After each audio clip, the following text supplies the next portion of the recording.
T'es perdu et tu te dis que t'es sûrement pas médium parce que t'as vu des médiums dire que c'était un don, un truc qui est là à la naissance, qui est fulgurant et c'est soit tu l'as, soit tu l'as pas et c'est très clair.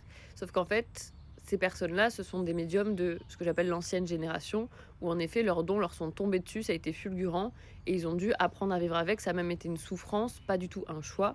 Donc je comprends que étant donné que leur réalité est ça, ils pensent que la réalité pour tout le monde est ça.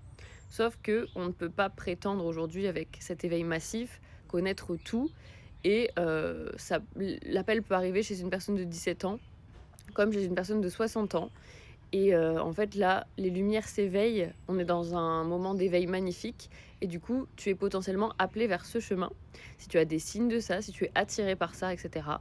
Donc crois-y et ne te dis pas: «Ah mais j'ai vu une médium» et cetera. En fait, c'est ton chemin, il faut que tu crois en toi, ton âme, ton cœur, tes envies, elles t'appellent vers quoi?